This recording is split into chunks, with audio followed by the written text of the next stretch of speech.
It's been said that every quilt tells a story, and it's so true. But I also believe every quilter has a story to tell. I wanted to hear about the people behind these wonderful quilts and thought you'd enjoy hearing about their lives also. Welcome to A Quilter's Life. Tangi Dorsey lives her life the way she wants to live her life. It's taken her in different directions throughout the years, but each step has added knowledge that she is able to use now. While living in Harlem, New York, Kina had an abundance of access to African shops and boutiques along 125th Street. So she began infusing African wax prints, kente cloth, and mud cloth textiles into her quilting projects by making wall hangings, table runners, and quilted bags with them. She also loves working with Indonesian Batiks and had fun purchasing a large collection of them on her trip to Indonesia a few years ago.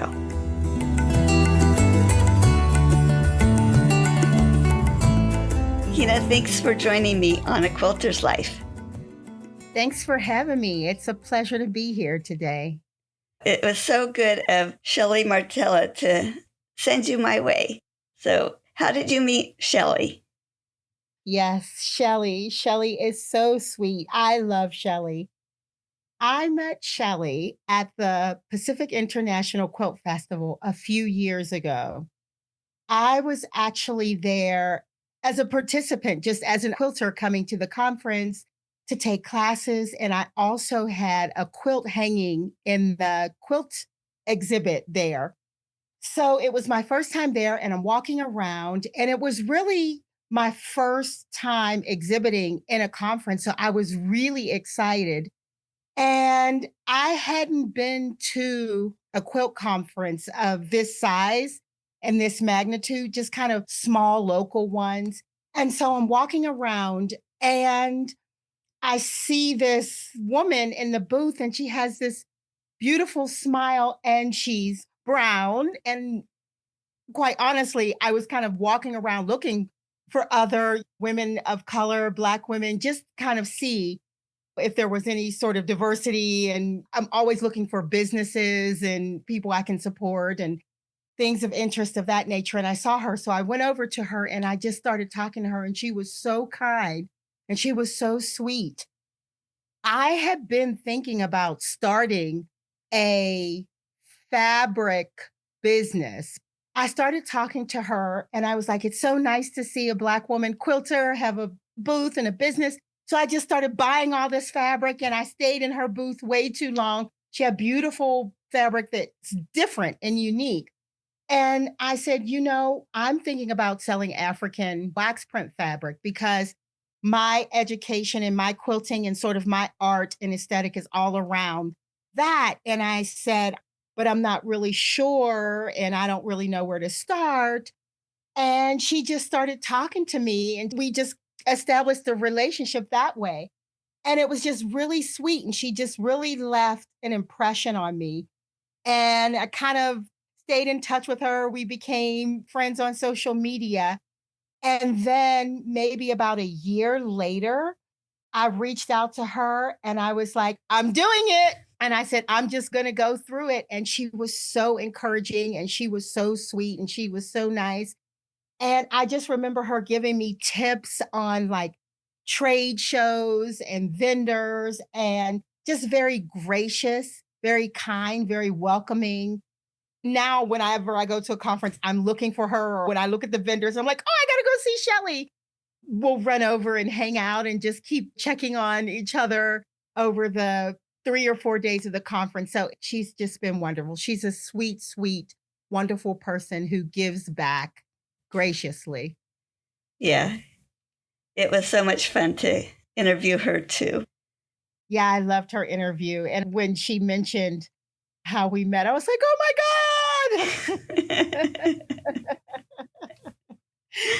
God. Well, Kina, let's jump back to share where you were born and raised. I was born and raised in Pittsburgh, Pennsylvania. Yes, on the East Coast. Although I live on the West Coast now, I am an East Coast baby. Do you have a special childhood memory? Yes, I have quite a few. If anyone has ever been to Pittsburgh, you will know that it is an extremely hilly place. A lot of people don't know that. Pittsburgh has a lot of hills, and I mean steep hills, like of all sort of ups and down slopes. And so where I grew up, I lived on the top of this very, very, very steep hill. Whenever it snows, we get a lot of snow in Pittsburgh. So it's hot in the summer, cool in the fall, cold and snowy in the winter, and beautiful springs. So in the wintertime, growing up, when it snowed, the buses wouldn't come up the hills because they would get stuck or something could happen. So we had to walk down the hills to the main street to catch the school buses. So whenever it snowed, we would get garbage bags and we would put our school books in the garbage bags and we would sit on the on the books and slide all the way down the hill and kind of use our books as sleighs to slide down the hill so we could go to school. Now, you might think, why don't you just stay home at that point? But that did not stop us from going to school. We had to basically have like snow and blizzards to have snow days, as opposed to California. If it even just, it's like really, really light snow. If it does that here, it's like schools cancel, or if it even rain, we have school cancellations. But no, so that was just one of my favorite memories. Just the snow and the wonder of waking up and, okay, I guess it's gonna be a sled to school type of day. Well, that was easy coming down. It sounds like a lot of fun, but when the day was over, did you still have your bag to drag your books back up?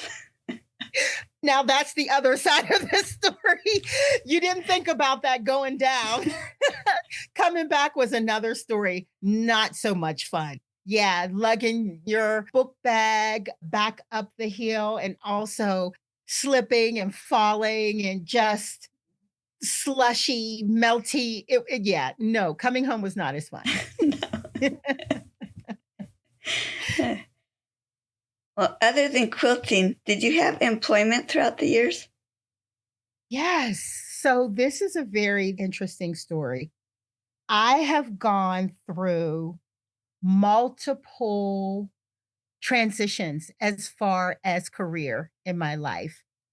The interesting thing is I was pretty much able to borrow things that I learned, experiences, skills, knowledge from every sort of aspect and stage of my life in my quilting. So it all kind of shows up one way or another in my quilting and in my business.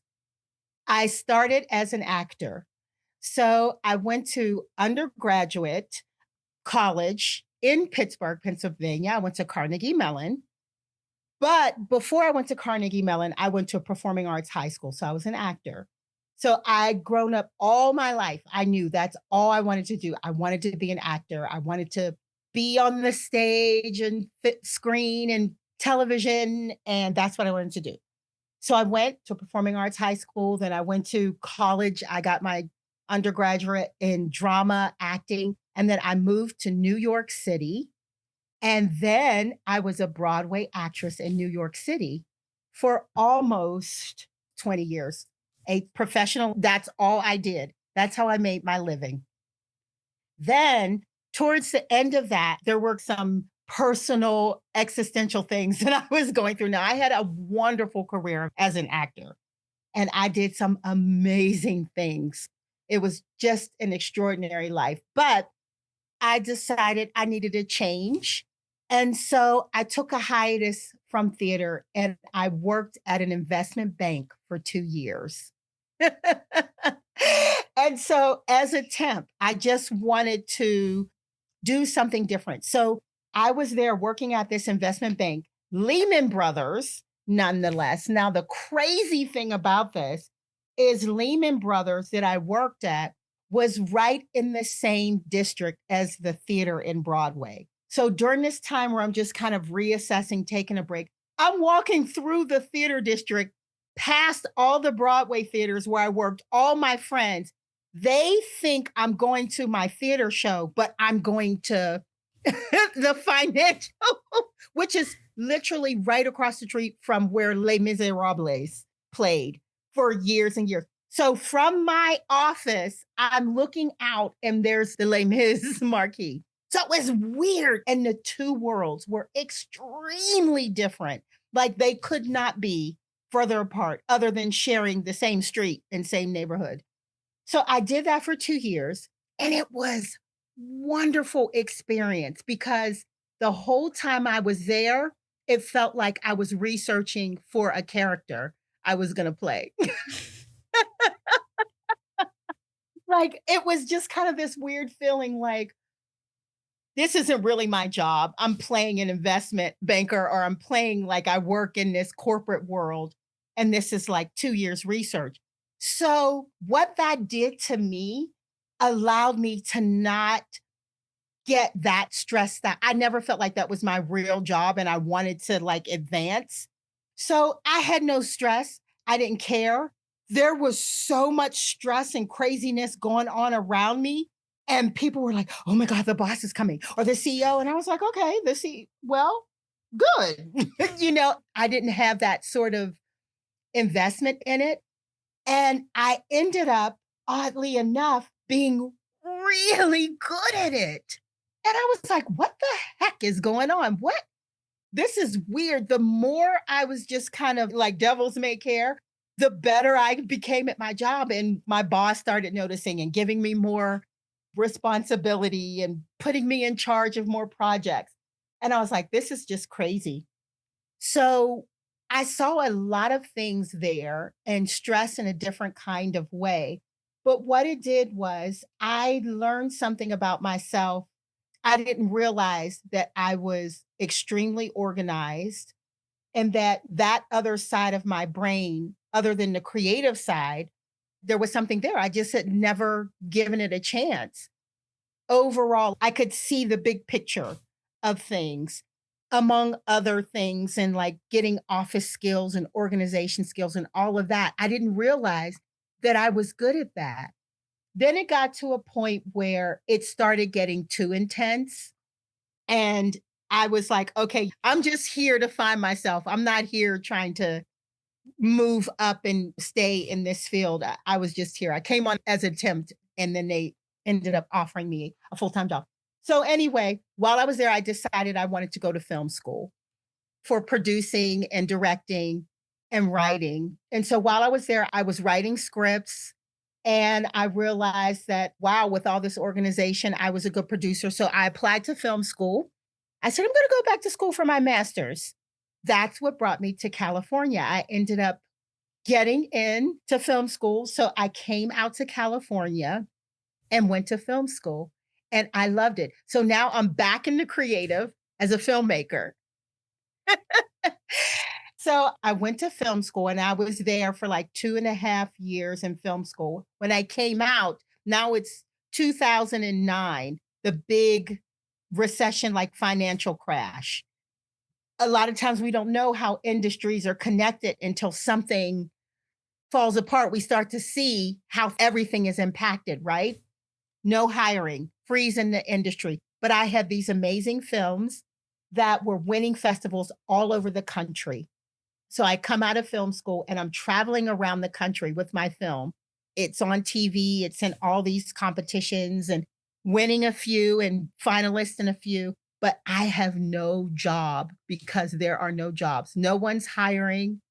So I said, well, thank God for Lehman Brothers. I know how to do a good spreadsheet and some Excel, and I will just temp while I'm promoting my films. And so I got a temp job at a little private school in Studio City in Los Angeles. And when I walked on campus, something shifted in me, something happened. There was this inexplicable feeling that I felt of warmth and love and something that was very different from Lehman Brothers. Lehman Brothers was very stuffy. You're talking millions, billions of dollars. It's going to have a different vibe. But this felt different. And I was like, whoa. And my new boss, she came out to the gate to meet me. And I was like, wow. And she was like, hello. And she was so sweet. I was like, oh my God, this is really, really nice. I don't know. Okay, I can temp here. And she offered me the seasonal job. I was supposed to be there for 6 months. And I said, listen, I'm a filmmaker. I have films. Is it okay? Like I may have to leave for a weekend to fly to Boston or so it came that one of my films was in the Women's Hollywood Film Festival. And I said to her, I said, I know I'm scheduled to work that day, but can I switch it another day? My film is premiering at the Women's International Film Festival. And she said, yes, and I'll be there. And I was like, oh my God, really? Oh, okay. So she came and she brought her sisters and a friend, and my film won that festival that night. It just so happened. And she said to me, you know what? I know you're a filmmaker. And this was like the recession was happening. So there wasn't a lot going on. And she said, we've always wanted to start a film program at this school. Would you be interested in starting a film and TV program? This was towards the end after I'd been there. And I said yes. And so I started a summer film TV program, which eventually went into the curriculum. And now, guess what? It's 16 years later, and I'm still there. It's a high school. It's actually a K through 12 school. So I started the film and TV program. So that is my full-time job now. I teach film and TV production at a private school in Studio City, a K through 12, but I'm also an adjunct professor where I teach film and TV a couple nights a week at the city college here. And I'm also a quilter. Amazing. I'm surprised you were able to fit time in for this interview. Sometimes it gets pretty crazy. And this being the end of the school year is pretty crazy, but I was looking forward to this. Yeah, that sounds so exciting. And to think how many people you're touching and sending off with great skills, that's wonderful. Thank you. Is there anything about your family that you wanted to share? I have 3 brothers. I'm the only girl and my mom. And thank God everybody is still here, although some of us have some health issues that we're dealing with now, similar to many people, but we're all here. Yeah, everybody's pretty regular, normal people. We're all spread out. My mother is here with me in California, and my oldest brother lives in Northern California, and my youngest brother is back on the East Coast, and my oldest brother is in Atlanta. So I have lots of nieces and nephews, and everybody is having kids. So I'm a great aunt. I'm the only sort of quote unquote creative one, although they all are very creative in their own ways. But I'm the artist, so to speak, of the family. Well, thinking of generations to come, say your nieces and nephews, grandchildren, how do you think they will look back on your life and what they may say about you? I think that they'll say that she lived her life the way that she wanted to live her life and that she was authentic and unique, but open and giving and encouraging of others. And that the way that she lived her life was an example of how you should be true to yourself. A lot of times my niece says, Aunt Kina, you just really don't let anybody else tell you how you're supposed to think or feel. You kind of do things that you want to do. And I don't tell them to do that, but I think they see that, kids are watching and you don't really have to say anything to them. So I feel like if anything, they'll take away that I did the things that make me happy, but I also shared that and encouraged other people to do what makes them happy, but always with kindness and thoughtfulness. Yeah, that's kind of the message. Just don't do what other people think you're supposed to do. Do what you're supposed to do. They see that I've changed careers and I've branched out on my own. And when I was at 30, moved across country by myself and said, I'm going to do this. And I hope that they learn that, you know what? You won't know unless you try it. And I hope that the message is follow your heart, be true to who you are, be true to what you want to do, and always remember to be kind and give back. That's great. I want to jump back just a minute. Before we started, you shared something about your name, and can you share that information with us now? Oh, yeah, sure. Absolutely. So, as I was telling you about the journey of my careers, that also sort of reflected in how I use my name. So, my full name is Kina Tangi Dorsey. So, when I was acting and when I was in theater, you have to register your name with the unions. So there are like 3 or 4 different unions that as a professional actor, you have to join. So SAG and AFTRA and Equity, and then there's another one like AGVA. So if it's film, TV, theater, or variety, talk, whatever, you have to join these unions. And so it's important you have to get permission and register your name because of union rules and also so that paychecks don't go to the wrong people, and when you're credited, you have to be properly credited and so on and so forth. So Kina Tangi Dorsey. And then when I went to investment banking, I wanted to keep the identities sort of different. I wanted my professional name and my business name to be connected. So I didn't use the middle name. I just used Keena Dorsey. So when you see Keena Dorsey, that's sort of my business thing. So in my teaching, I'm Keena Dorsey, but in my quilting and in my theater, I'm Keena Tangi Dorsey. So anytime you see any creative or artistic, you'll usually see my full name. And then for some reason, the middle name is less important when I'm teaching or doing anything more business related. Oh, that's interesting. I didn't realize that actors had to join so many different unions, and I'm sure each one has its own individual strength.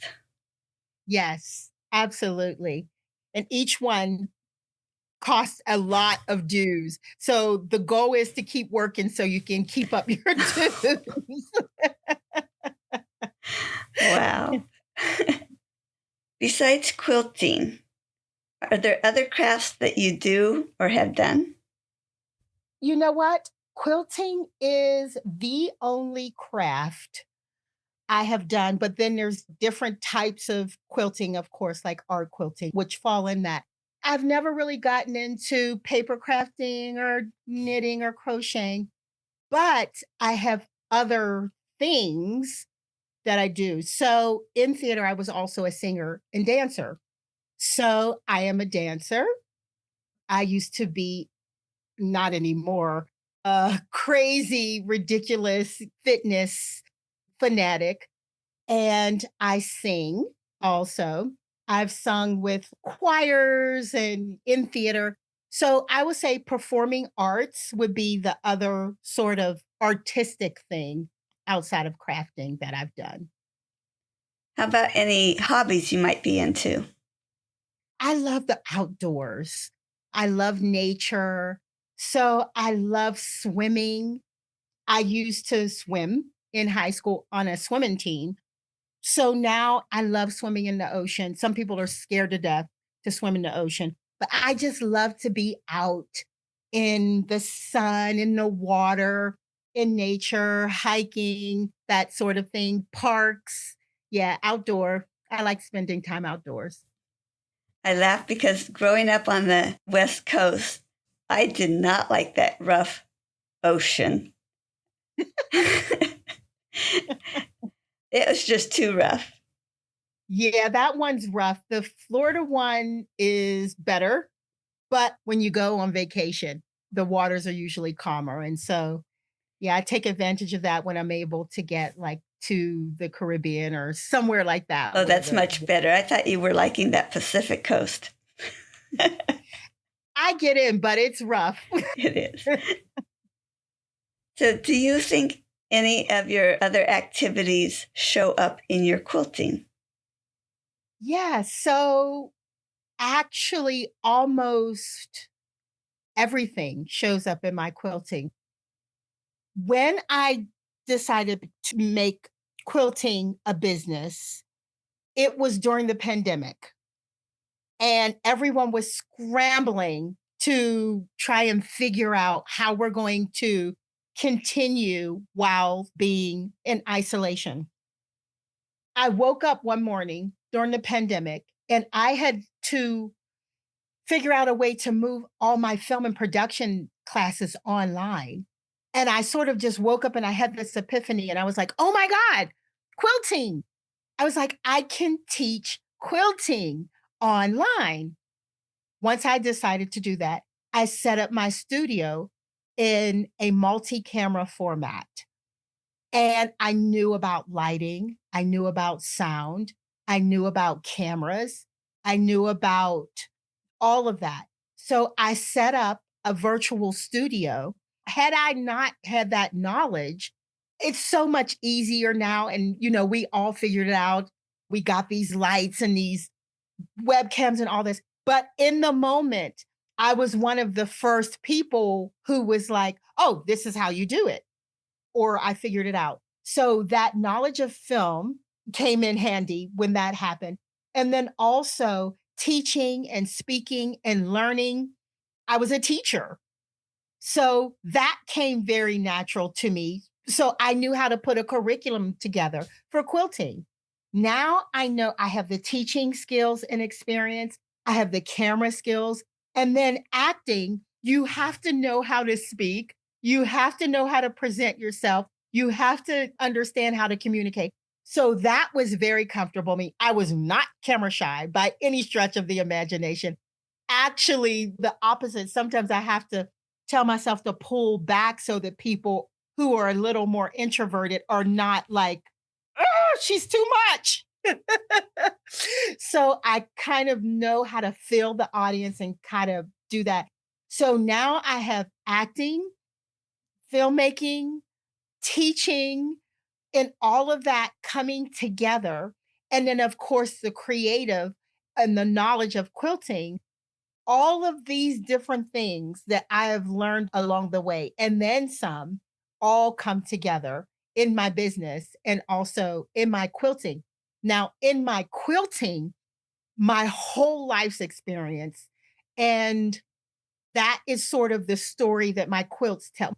Being a quilt artist, and doing traditional and art quilting, my culture and my experience, that all comes through in the colors that I use, the fabrics, the materials that I use, the way in which I quilt, sort of the process, and how I arrive to something, calling on my personal experience and cultural things. It influences my aesthetic. All of that comes together. Every sort of aspect of my life, whether intentionally or non intentionally, are reflected in my artistic work and the way that I approach it. It's amazing how everything pulls together and all of our experiences lead to where we are. It's just amazing. Yeah, thank you. And it's just funny sometimes after something is done, and then I look at it, I realize that the influence, sometimes we don't know it. I go, oh, that's from my childhood, or that's from this part of life, or that's this sort of lesson or that thing that I saw. And it's there in the work. It's really kind of a special experience and quite wonderful because I do consider myself as an artist and a creative. I know some quilters are like, no, it's just patchwork. And I don't do art quilting. But even if it is just patchwork, you are still an artist because you're making these decisions and you're using this other side of your brain, whether you realize it or not. Your culture and your history and who you are is reflected in the types of things that you choose to do.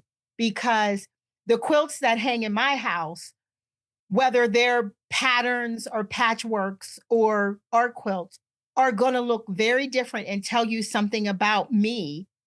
And the same is for you, whether you consider yourself an artist or not. It's still an expression of who you are. So we're all artists and artistic in that way. And we bring ourselves to the work, whether we realize it or not. Yeah. People keep telling me that. Oh, that was for you? Yes, Paula, you are an artist. Well, Kina, how were you introduced to quilting? This is a really sort of different story. I do a lot of lectures and workshops, and it's actually one of the lectures that I talk to guilds about. The name of the lecture is called My Quilting Habit, and I talk about my quilting journey in this lecture. And I talk about how I came to quilting. So I came to quilting, if you remember, of course, I just spoke about how I was a Broadway theater actress living in New York City. And I was cast in a play called Quilters. And so I had to learn how to quilt. And the actual production was happening in Rochester, New York. Even though you're a Broadway actress, you do stuff in New York, but many, many times you're actually doing plays all around the country. You're cast in New York and you are sent on tour, regional, or you're doing things before they come to Broadway, so on and so forth. So I went up to Rochester, New York, and they hired this amazing woman who was in a guild there. I don't remember. It's so sad. I don't even remember her name. It was 25 years ago almost. And they hired her to show the cast how to hold a quilt hoop and how to quilt by hand because the play took place in the 1800s. So it was about these pioneering women who moved to the West and they frontiered the land. And it's this wonderful, beautiful little play. And all these women are making quilts, but they're talking in their quilting while they're saying their lines and doing these tasks on stage. So we had to look like we really knew what we were doing. And so I knew quilts were something very special about them. I loved them when I saw them, and I didn't know why, but I didn't really know much about them. I didn't know how intricate and how much work they took, but I learned for this play. And then once the play was over, I decided that quilting was a whole new passion that I didn't know I needed in my life.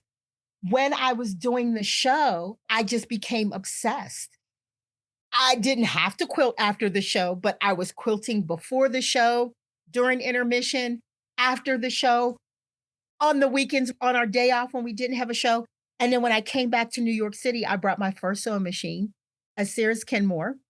My first quilt was completely hand pieced, hand cut, hand quilted, everything. So I bought a sewing machine and I learned how to machine quilt because for the play, I learned how to hand quilt. So I learned how to machine quilt. And the rest was history. I called my mom. I told her, I said, Mom, you're not going to believe this. I am a quilter now because she was in Pittsburgh. Like I said, I was in New York, but she was still in Pittsburgh at the time. And it was quiet on the other end of the line. And I was like, is she crying? What? Mom, I didn't say I was leaving acting. I'm just, in addition to theater, I'm quilting now. And she said, no, my mother, your grandmother, was a quilter. She had the reputation for making some of the most beautiful quilts, but all of her quilts were lost and destroyed when I was little.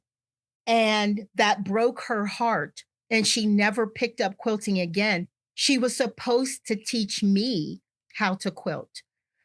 So this is your grandmother now passing the love for quilting down to you. I was like, "Oh my god." So we're both, like, crying on the phone. I was like, "I never knew grandma was a quilter." She said, "Yeah." So I was like, "Okay, it's a done deal. I'm a quilter now. There's no going back." So I like to tell people quilting was passed down to me spiritually. So I came to it from theater, but I think my grandmother orchestrated that whole thing. Well, you said you felt a connection there and it had to be so strong. Whether it's a quilt that you made or someone else's quilt you've seen, do you have a favorite quilt? Yes, I do. I have a favorite quilt. It's hard though, because they're all so different. And it's also not always how it looks is kind of the experience and what you've learned making it, like that process. So for different reasons, I have favorite quilts that I made, but I'll say probably my favorite quilt that just gives me the most joy when I look at it, I feel like the colors and how it was put together was my quilt Black Butterfly. It's an applique quilt of part butterfly, part human. But after the sort of metamorphosis stage of like being birthed into a butterfly, but just waking up about to spread her wings. And she has tribal marks on her. So this butterfly is from somewhere in Africa, but it's made of all Indonesian batiks, and the colors are so contrasting. So there's big contrast. There's like yellows and reds and browns and very saturated colors in blues. When I look at it, it's something mysterious and spiritual, but the colors are so striking and it hangs where my long arm machine is. I will say that's probably one of my favorite quilts that I made. And of course, I have other quilts that I made where that experience of making it another quilt is a quilt that I made for my mentor that I worked with. It was a memory quilt. And not that it's my best work, but the process of finding and putting it together and the joy of knowing who it's for and giving something special to that person, that's my favorite quilt because of that. They sure have those emotional ties to them, don't they? They most certainly do. With all the steps in quilting, do you look forward to one particular step or do you like each step along the process? My favorite step is after the binding is done and the quilt is done, but I'm joking, but I think I enjoy each step as we're going through it because that's just we're advancing and we're progressing. And of course, a finished quilt is always my favorite thing. But as far as going through it, I'll probably say maybe fabric selection because I probably spend the most amount of time thinking about the colors, the textures, the fabrics, and I work with, I'll say, quote unquote, difficult fabrics. I work with a lot of large scale, bright, bold pattern fabrics. So I love African wax fabrics. That's sort of my thing and my specialty. I also love Indonesian batiks, but I love the very bold, high contrasting patterns. So I have to be extra creative and thoughtful in how I put these fabrics together because it's not like a regular sort of like moda or something like that where the pattern repeat is the same. They're all over the place and you have to think more about like how you cut it, what you place it next to, what you pair it with. So that takes me a lot of time, and that's like my jam, pulling fabrics and putting them together. So I design the pattern and then piecing it is just a means to getting to the end. I would say piecing is okay, but it's my least favorite. It's just like, okay, I got to put this together. But I enjoy the colors and the fabrics. And then I also enjoy the quilting part of it. I love free motion quilting. And then when it's done, some people hate binding, but I actually like it because that means we're closer to finish and this baby is going to be finished. So I would say fabric, the putting the fabric together and the free motion quilting and then seeing it when it's all done. Share your worst quilting experience. I've had a few. But the funny thing is, I like quilt accidents because they're where you learn. And then you have a decision to make. Do I keep it or do I take it out? Is this something I can live with or does this tell a story? So there's not many times where it becomes catastrophic when I have a quilting mistake. So I'm going to rewind all the way back to the beginning because now when I have quilting mistakes, I'm like, oh, okay, what can I do? Being more experienced, I have more confidence with owning up to the mistakes and being like, oh, well, I guess that's what it is now. Or, yeah, no, I can't. I only take out quilt mistakes if it's going to impact the putting together of the rest of the quilt.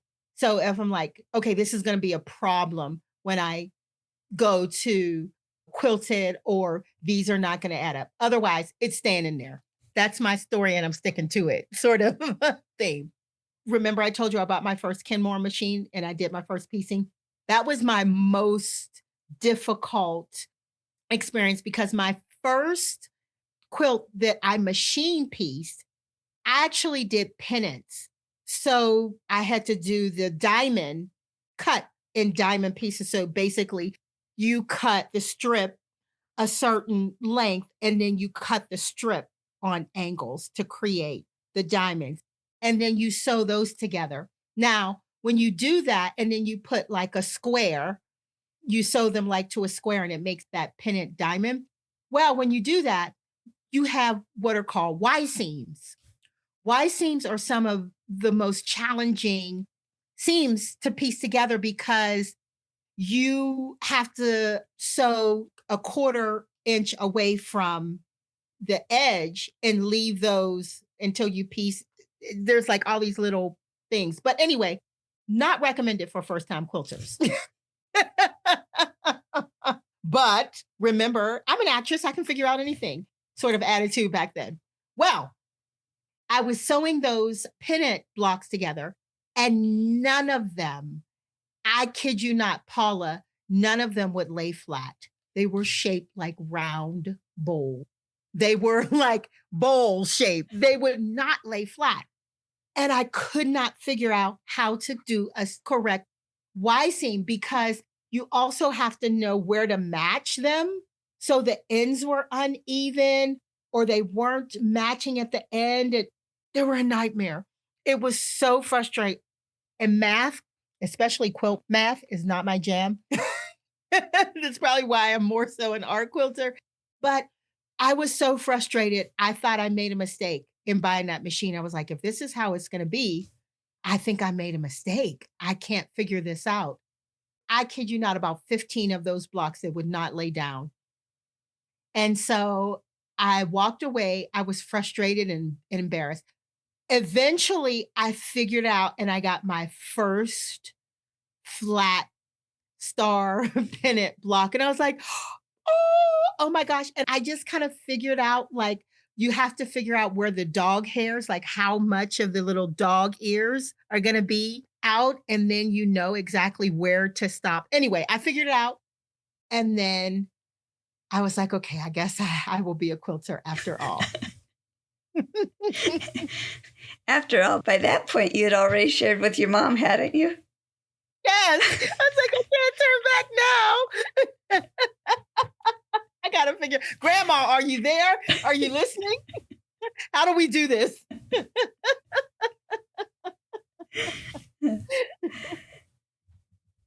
So you've been drawn to quilting. What makes you keep quilting rather than doing anything else? It just brings me joy. It's my happy place. I feel so good. I feel like I have purpose. I feel like there's life is worth living. There's so much chaos and other things going on in daily life. It's my safe place. Nobody can bring any sort of stress or anything to my quilt space when I go in there. There's no drama. It just brings me joy. And so I think about it all the time, even when I'm not doing it. And when I'm at work and when I'm teaching my high school students, it's always in the back of my mind. And it's the first thing when I wake up and before I go to work, I walk into my sewing room. When I come home from work, even if I don't touch anything or do anything, I just like, okay, it just grounds me. It's the core of everything that settles me and brings me, levels me out. So it's like oxygen. If I can't quilt, if I can't like express myself in this way, then I'm off balance. So that's why I quilt. It is such a blessing to have this hobby, isn't it? It most certainly is. Even when I was acting, it was always happening. Even as a hobby, I had to have that balance. Uh huh. Who do you usually make your quilts for? This is an interesting question, and it may sound a little bit weird, but I make them for me.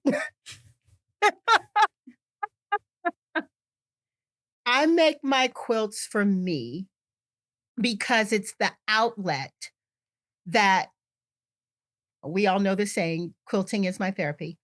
I do make quilts for people sometimes, but it's because I want to make them.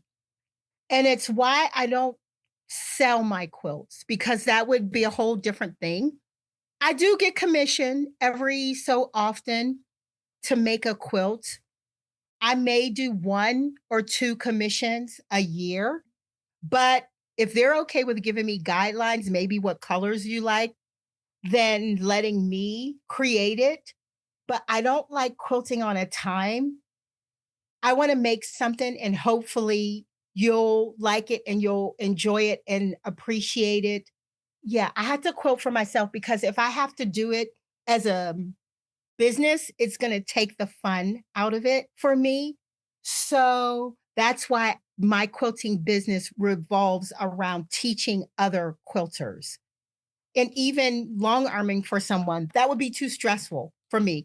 I would be too scared to long arm on somebody else's quilt. I long arm on my things that I create. So, yeah, I quilt for me. And then, yeah, you might become the recipient of something I did, but it was how I express it. It was my interpretation of what I thought you would like. It's my gift to you. Yeah, I don't know if that sounds weird or not, but yeah, for me, it's very personal. I quote for myself. That's very understandable. And I love the uniqueness of each person that they're called to quilt for a specific reason. So we Yeah. can't all be the same. Now, just to clarify, I give quilts away and I do quilts as gifts, but make no mistake, it's me giving you a gift of what I hope you will like. I'm very observant. I'm not going to give you something that I don't think you like, but it's a gift. It's like somebody gives you a gift. You don't tell them, oh, I want this as a gift. You appreciate that they use their heart and their thoughtfulness.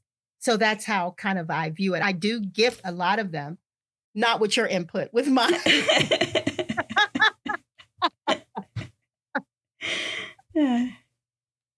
And share a quilting tip. My quilting tip is that whatever you're working on, whatever you're doing is to try and do it without self editing yourself. Perfection is not possible. Don't try to be perfect. Quilt for the experience, quilt for the joy. Yes, you want to learn how to paper piece. Yes, you want to learn how to match better. Yes, you want to, whatever that technique is, you'll get that through practice. But a lot of people become discouraged if they're not doing something quote unquote perfectly, or they think, oh my gosh, this is not a perfect quarter inch. This is whatever the case may be. I didn't cut this perfectly. These colors, why did I choose these colors? Just finish the quilt. Keep pushing through, even if there are mistakes. Whether you take the mistakes out, I'm going to leave that up to you. Like I said, I don't for the most part, because that is a story in itself and a reflection of where you are on your quilt journey. Every single quilt is going to show, and it's going to be like your catalog of work when you look back on your work. So don't let the quilt police kill your joy and say, well, you do this or this is how I do it. No, that's how they do it. How you do it is going to be exclusive. You'll find your way. You'll find your style. You'll find your technique. You'll find the ways of doing things that works best for you. So if you make mistakes, that's okay, but keep pushing through. Unless you're going to be in a quilt competition or something, you'll get there. But when you're first starting, just do it for the experience, do it for the joy, and finish the quilt. Don't let mistakes or a quest for perfection stop you. Just keep doing it. That's great advice. You did mention that you had quilting as a hobby and then you decided it would become a business for you. What was the change that made you start wanting to do a business instead of just have it as a hobby? It's something that had been popping up at different stages for many, many years. When I was in theater, I had actually started a little business on the side while I was doing Broadway. So once I came back from doing quilters and I was on Broadway, I was making quilted gifts and selling them to the Broadway community. So when you're in theater, you have all this time during the day. Once the rehearsal period is over and your show is up and running, you only have to be to the theater technically a half an hour before the show starts. So many actors get there early because if you're doing a very physical, you're using your voice and everything, you get there early, like an hour early to warm up, stretch and do vocal warm ups and put your makeup and stuff on. But technically, you're only required to be there a half an hour before the show starts. Show start at 8 o'clock at night. So I had all day before I would have to be to theater. I usually get there an hour before 7 o'clock. So I started making quilts, and it's customary when you're doing a show that you give gifts to your cast and crew, especially when you're opening a new show or special events. You're looking for unique things to brighten up your dressing room or to give the choreographer, directors, castmates. So word got around Broadway that there was this girl in the St. James Theater making these really cool gifts. And so I started making quilted bags, unique customized bags, table runners, placemats. I call them dressing room mats at the time because you spruce up your area in your dressing room. And so I was making bags and using African fabrics to dress them up, and they were really unique. So I was doing that. And then when I went to corporate, I was still sewing, and I was like, okay, what do I want to do next? So that whole 2-year period was like a what do I want to do next time. So I had saved money working in corporate, and I was like, either I want to buy like really professional machine, or do I want to use this money to go back to school? And so I chose to go back to school at the time, but that question came up. Did I want to do it full time? So then I went back to school. And then when I was not able to quilt, what film school was very demanding, everything was kind of in storage. And when school was over, I set up my bedroom and then I was like, okay, I'm just going to do this as a hobby. Then I started working, and then we started kind of this little quilting bee at my job of teachers who quilted. And then it was just kind of happening in the background again. And then people were commissioning me to make quilts for them. And so I was doing these commissions. Finally, when that pandemic happened and I was working from home from 2 years, my office is right across the hall from my quilt studio. So I was online doing things, but then I was now able to sew more because I'm home. And so I said, there's got to be a way that I can do this all the time. I love this and I want to do it all the time. And then I made that quilt that I mentioned earlier for my mentor who was retiring, a teacher. And that's why that was one of my favorite quotes because it came to me that I want to do this as a business. So it just came up and finally I just woke up and I was like, that's it. I need to do this as a business. And so over the last 5 years it's evolved. I'm teaching and doing workshops and things like that, but also I started a fabric business. And so I have an online fabric shop. I sell African fabric and that became part of my lecture and part of my teaching. So it just kind of evolved and it's still evolving. We'll see where it goes. But that's basically how I finally took that thing where I was like, okay, this is no longer a hobby. I want to get paid to do this. And I found a way to do it on my terms where the act of quilting is still mine and sacred and I get to be creative, but I still am able to give back to others to help them sort of find their thing. Go ahead and share the name of your business and share how you came up with the name. So, really simple. The name of my business is Kina Quilt Studio. Well, my name is Kina, so that's pretty obvious. But I kind of wanted my name in my business for a couple of reasons instead of like going with something else. Because one, I came from an acting background and a theater background. And so I understand how important I am actually my brand. I'm a personality. And I know that to kind of connect with people, my personality is kind of what helps sell what I'm doing. Like people, for the most part, they connect with who I am. So I knew that would help. Just me being a part of my business, my brand. So that was kind of obvious to me that, oh, okay, I'm going to be speaking, I'm going to be selling. And then I wanted to have those two connected. The other thing is starting as a small business and as a sole proprietorship, it's much easier to start with your name in your business. There's way less paperwork. And it's much easier because my business and my personal are together. So I could have those together. Now, there's pros and cons to that. And once I get to a certain level, of course, you want to change that because then you want to keep the all kind of legal things. But starting as a small business, it was just very easy to do that.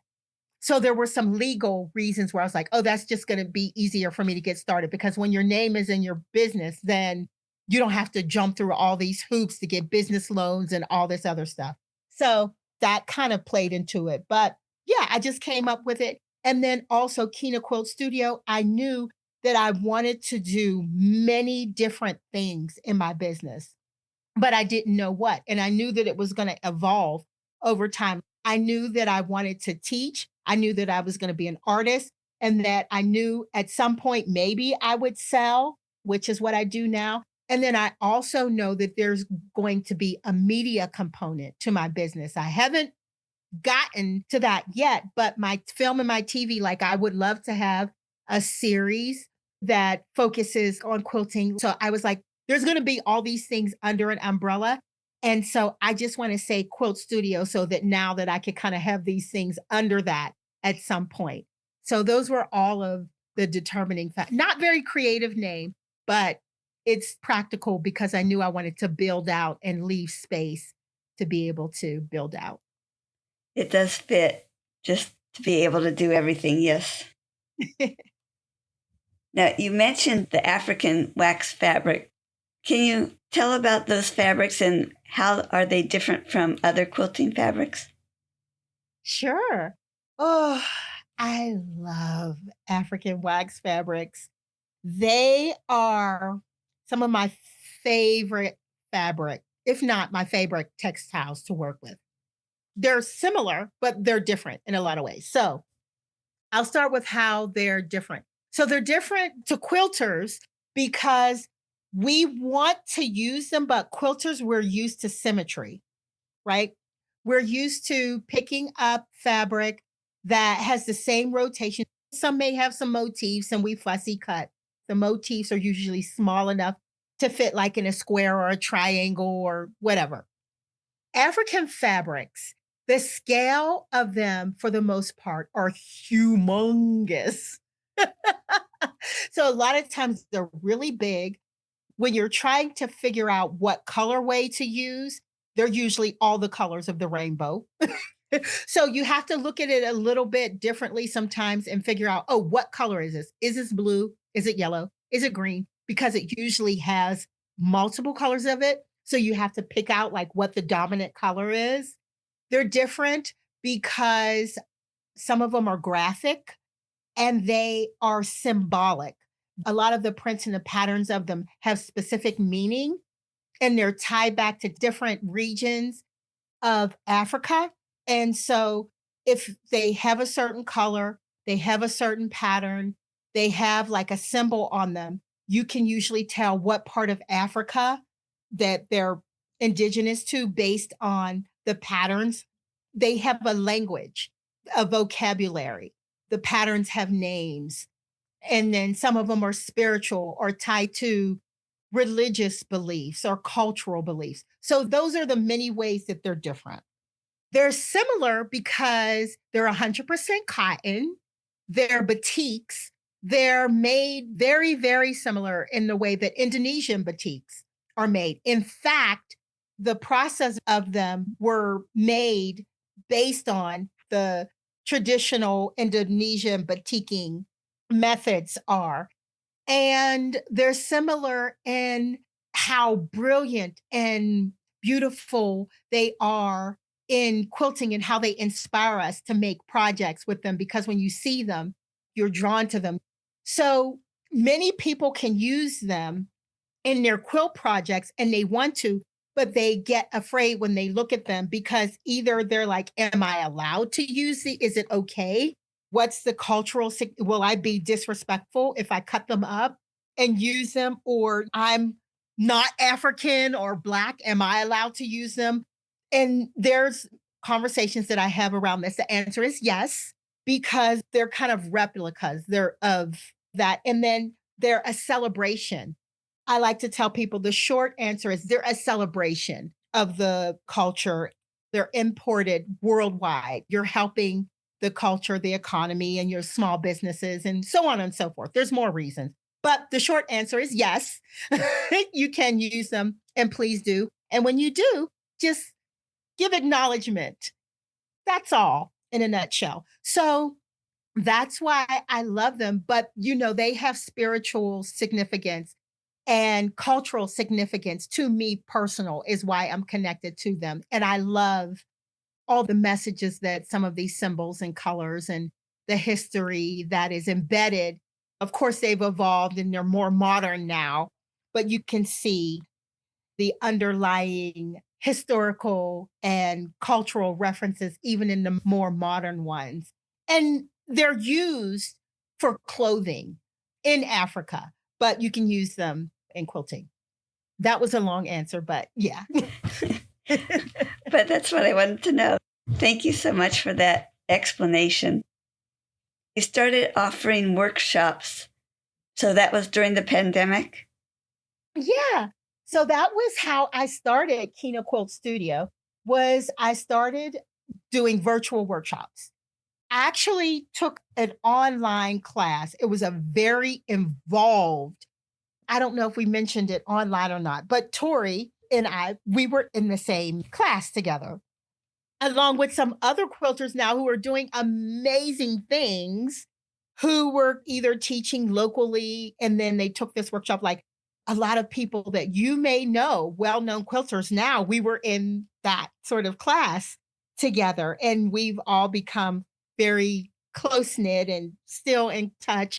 But anyway, we took this workshop together. It was like a 3-month workshop And it was on how to launch a quilt business and sort of every aspect, coming up with a business name, coming up with your niche, what it is you're going to do.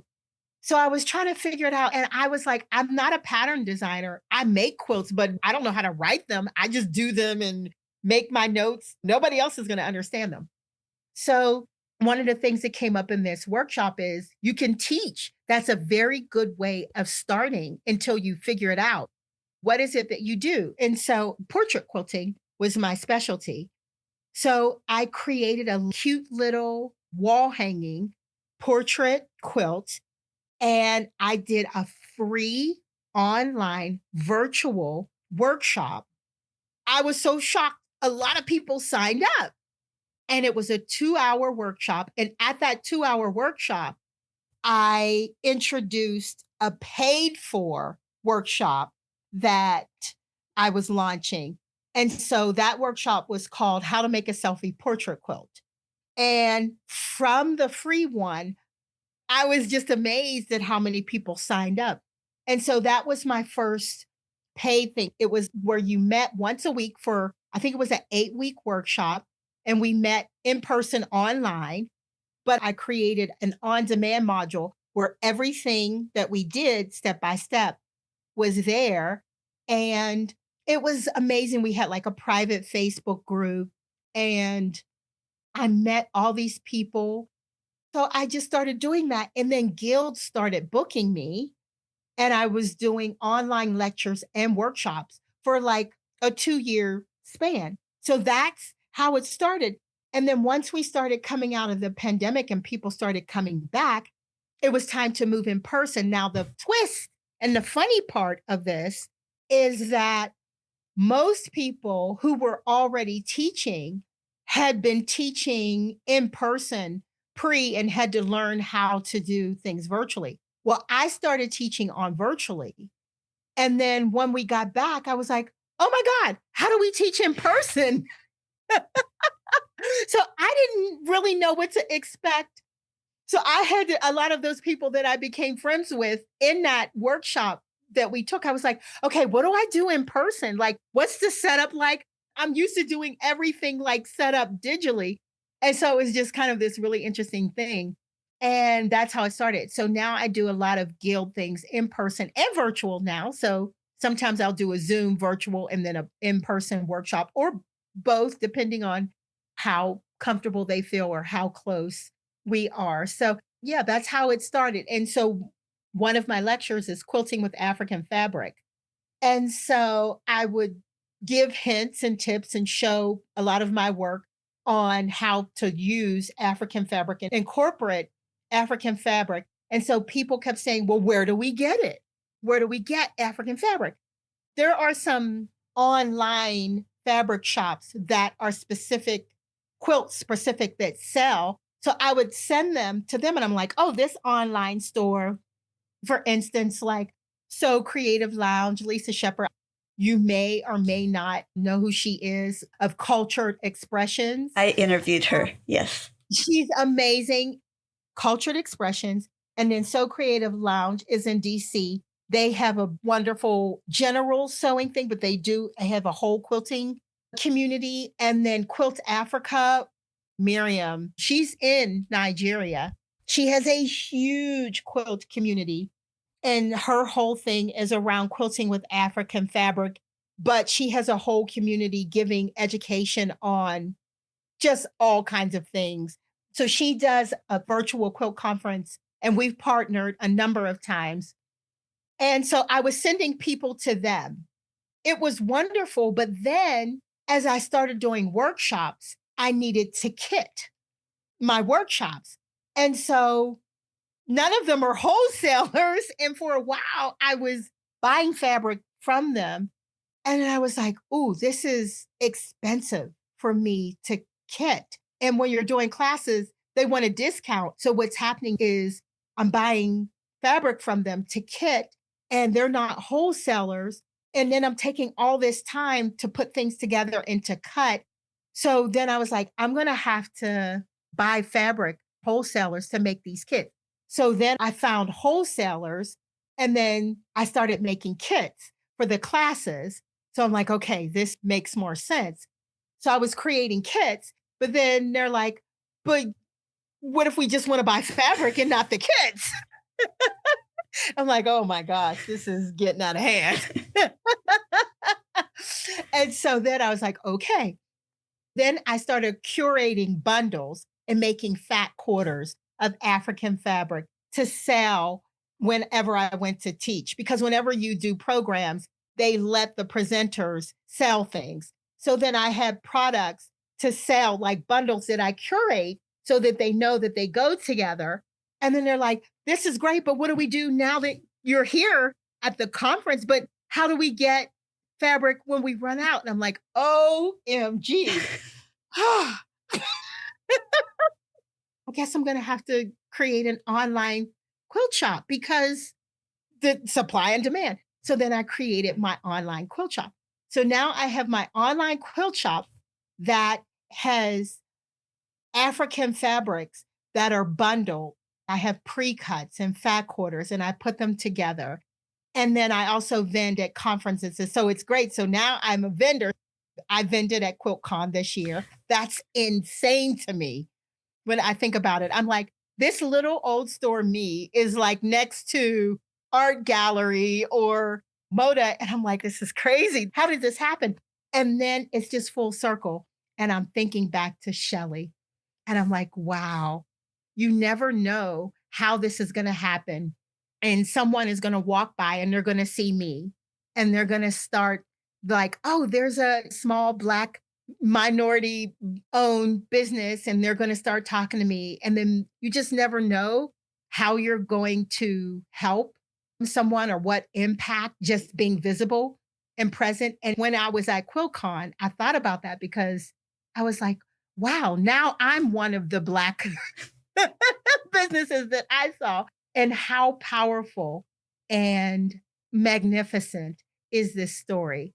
How it all just works and evolves and connects and comes back together. It is so cool. It does. It just comes back around. And it's so good that you can be there for the next person to see you. And I know you'll help them out too, just like Shelley did for you. Absolutely. Now, you say you're not a pattern designer, but did I see patterns on your website? Yes, actually, I am a pattern designer now. Oh, okay. So when I was first starting out 5 years ago, I wasn't. I was like, I don't know how to write a pattern that you could sell. But in my education and my journey, I took a pattern writing class that Quilter's Candy does. She does a wonderful workshop, or I don't even know if it's a workshop. It's like a course. It's a full on course of pattern writing. So I took that. And so, yes, I have a few patterns now. So I am writing patterns. It's hard. It's really involved and it's really difficult. It's one thing when you are creating something and you're writing down notes for yourself, but to put it in a certain format so that other people can understand it and to be able to do like the diagrams and the steps and understand how to package it and market it and all that. There's a lot involved. So, yeah, I'm still tweaking it, but yes, I do. I can officially put pattern designer on my resume now. I have some on my website and I continue to create them. Also, on your website, I noticed that you were in several magazines. How did that all come about? Yeah, that's crazy. I that was one of those things very early on. I got published, and that was just kind of like a sweet accident that happened. Well, I post my work on Instagram. I will say, don't be shy if you're interested in going into the business or not, or you're just doing it for fun. Post your stuff. And so I was posting my work on Instagram and trying to build an Instagram following and properly tagging. There's so much changing now with the algorithm. Honestly, I don't understand how it all works anymore. It's constantly changing. But when I first started, they were like, whatever you do hashtags. It's important to do hashtags. And so I did that. And I guess it brought a couple of publishers to or editors to my Instagram. So they reached out to me and they said, I like your work. We love what you're doing. Would you be interested in submitting something to apply to be in our magazine? And so I said, sure. And I sent some work. A few weeks later, they were like, we would like to publish your work. And that's just kind of how it happened. They just saw my work on Instagram and they invited me to apply. I will say that. And then when I was invited to apply, I was accepted. And so now I've been in about maybe 6 or 7 now, which has been really cool. Have fun. And how exciting was it when that first magazine came out and you saw it was published, getting to see it in the magazine? Oh, it was surreal. It was so fun. It was just like, wow, this is crazy. It almost felt like too easy. I was like, this doesn't happen this easy. Shouldn't I have like been professional in the industry for like 20 years? Because when I look at quilt magazines, it's like these quilters who have been professional quilters. But then I said, oh, I'm not new to quilting, just kind of being introduced to the industry. And so then I had to kind of reframe my thinking around being qualified or to be in the magazine. So it was really fun. And I had two that came out at the same time. It was just so exciting. I gave the magazine to my mom and I didn't tell her that I was published. And so I was like, Mom, look at the quilts in these magazines. It was Art Studio Quilting magazine. And the other one was Today's Quilter. And I said, look at this. And so I was videotaping her. And she was like, oh my God, look at these quilts. These are amazing. And she just kept flipping. And then she got to my quilt because she saw my quilt and she was like, oh my God. I'm like, this is your quilt. And she was confused at first because she was like, this looks familiar. And then when she put it together, that was worth it. That was so worth it for me to see her reaction, and I even have it on my phone. So that just cemented it all for me. I was like, "It's official. I'm a quilter." So I had posted it and got lots of congratulations from other quilters that I respect so much. So I felt that was my official stamp of being a professional quilter. You feel like you graduated from step to step. I did. Kina, is there anything else that you wanted to share about your business that I might have missed? I'll say just the opportunities, not only to be in magazines that came along, but also I got the partnerships that I've had the privilege of experience has been great. I've been an ambassador for a couple of companies, and that's also been a wonderful component of my business. I'm an ambassador for the Grace Frames Quilt Company. And that's really been a wonderful experience because I was a domestic quilter pre becoming a professional quilter. So I used a free motion quilt on my domestic machine. And during the pandemic, I bought a Grace long arm machine. And so I was kind of documenting that transition on Facebook and Instagram. There's a learning curve from domestic quilting and free motion quilting. And so I was just kind of posting things of me learning how to use my long arm machine and setting it up and everything. And they saw it. And someone saw me. And then I went to, I think it was Road to California. And I met another quilter who was an ambassador. She introduced me to them at the conference. And they were like, oh, yeah. And so they followed me and they started watching the stuff that I was posting. And they got in touch with me through this other ambassador. And they said, would you all like to do a segment on our virtual festival? So I ended up doing a teaching like segment on their virtual thing. And then they came back to me and they were like, how would you feel about actually being ambassador? And I was like, are you serious? I said, well, I'm not that good at long arming. I'm still learning. And I don't know if I'm the best person to be a best? And they were like, you're exactly the person because you're a great teacher. You have all that online, all of these things that make you the perfect person. And so I said, yes. And then they sent me their bigger machine and their bigger frame. And now I host their events. I teach at their virtual workshops and I've become a part of their family. And it's been really, really exciting being ambassador. That was just something that happened because I was just doing what I love. And then another ambassador is last year, I got a chance to be an ambassador for Benartex. Benartex is a huge quilt fabric company. And I was like, this is crazy. You want me to be an ambassador? And so they send me their fabrics. And then for that year, I would create patterns with the fabric, like this lion that's in back of me is their fabric. Actually, both of these quilts, the audience can't see, but if you go to my Instagram, everything's posted and it'll say Benartex Ambassador Project. So you'll see. But that was such an amazing experience being an ambassador with them last year because I had to do these quilts. Although they gave me the fabric, I could still do whatever I wanted.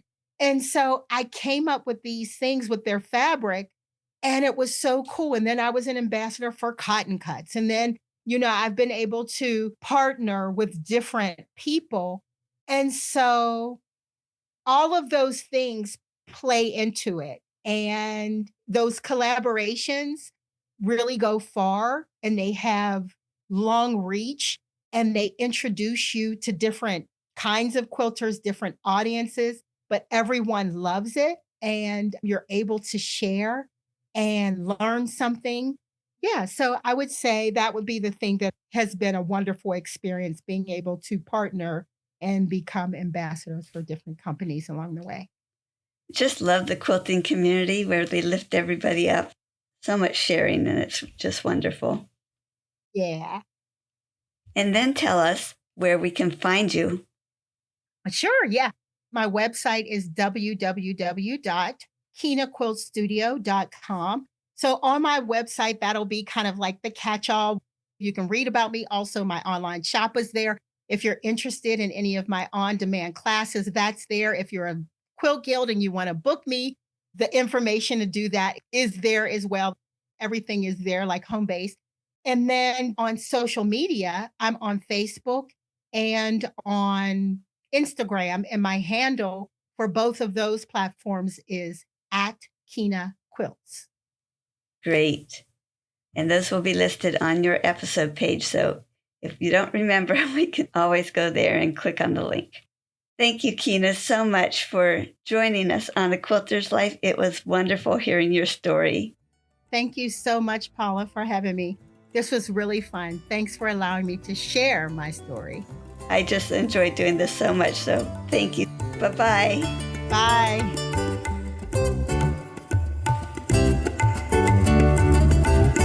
You can find more stories on aquilterslife.com or subscribe on your favorite podcast player so each episode will be downloaded automatically. Also, I want to hear about you and your wonderful quilts. Please contact me, Paula Chamberlain, through the website to set up an interview. And as always, thanks for listening.